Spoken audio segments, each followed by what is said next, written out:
So this is a little long to write out. It's not going to make a lot of sense, but I have to get it out. One of my issues with Scarlet Heart's Rayo is that this story no longer makes sense. Like, it's a time travel plot, which I get, but that usually has a circular sort of quality, and there's a point where, you know, the character learns a lesson or is changed in some way or has an experience or chooses to stay.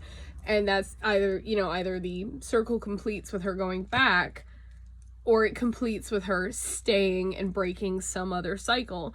And I'm 2 episodes from the end right now. I'm not done, but it is so glaringly obvious that this story does not know how it's going to end itself. There's an 11th hour plot to make Yonghua or whatever the Empress, which I know is going to happen, and I'm going to hate it, and her smug, stupid little face is going to make me so mad. Like, I'm genuinely... Anyways, but after Prince Yo died, his in my opinion, very valid crash out should have heralded the point where the story starts to show you, like, for sure where we're going with this. And it's not doing that, and it's really bothering me. It's actually something, I don't know if it's just a storytelling style difference between, like, me and Korea, because I don't know everything about Korea, but a lot of K-dramas have this problem where they stumble, and I think maybe it's just they're looking for so much filler, they kind of forget what the beginning of the story was and don't go back to read it properly. But it bugs me. We need a resolution of some kind that we are not getting, and we're not going to get at this point, and it's unsatisfying. And that's actually, I'm so mad at the story because of that dissatisfaction. Like, cut it out. But it doesn't resolve itself in a way that makes sense, because at this point either we're gonna get hints that she's going home and she's supposed to have learned something, or she's taking something with her, but, like, aside from she had a miserable time and it was super angsty and it just seemed like the next thing was, oh, she's miserable, oh, something good happens, but then she's actually miserable, and that's just what it is ad infinitum. But then, is she supposed to go home changed by this knowledge and have some kind of resolution in the future with So, who she's clearly not going to end up with at this point? I'm pretty sure she's going to end up with the little one. What's his name? The guy played by Jisoo. Jung. I'm pretty sure she's going to end up with him at this point, and it's, I don't know. I'm pretty sure if I remember correctly, she dies in childbirth or something stupid, and then goes back to the present, but it's like, what's the point? What is she supposed to take from that? I don't see anything that makes the story resolution feel good or feel worth it or feel like it was a story about anything other than angst, fanfiction style.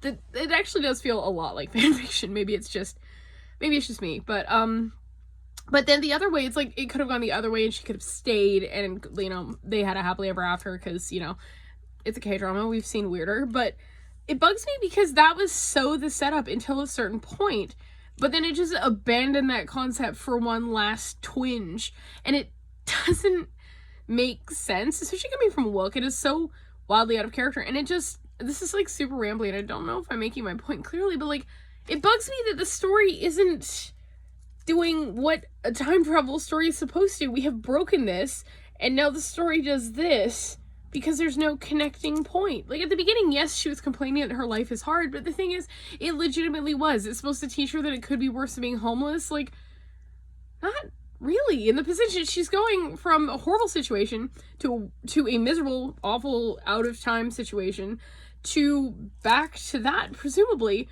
but there's nothing for her to take back. So, like, it feels like we're walking up the steps of the story and we're missing the top 4 steps, and it bugs me. And again, I don't know if it's me and it's a thing from, Korean stories end differently because of the satisfaction of an overall general vibe of the populace or what they're expecting from it, but I still feel like in general stories around the world, they kind of are structured the same way, and this isn't doing that, and it's bugging me. And I can someone listen to this whole thing and validate me and be like, you're crashing out as valid, bestie, and you're not crazy? But so many things are missing, and somebody didn't proofread their own work, and it's just stupid. More than, I can get over so many things. You know, I actually ended up liking Yo with his death scene / crash out. I don't know. It's a thing, you know.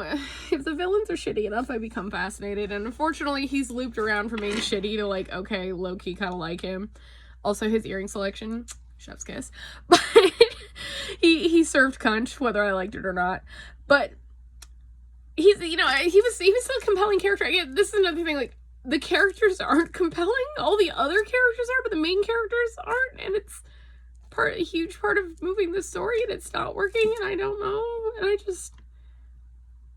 don't know. I'm just, more than any other story, like, more than any other K-drama, there's others that have plot holes, others that have stupid things, but I can look past it because there's other things that are good. But this one, for some reason, is just so nakedly bad and poorly structured in a way that I just can't articulate it in any kind of meaningful way. And it can't be just me that feels this way. Like, I don't know, I just needed to tell somebody.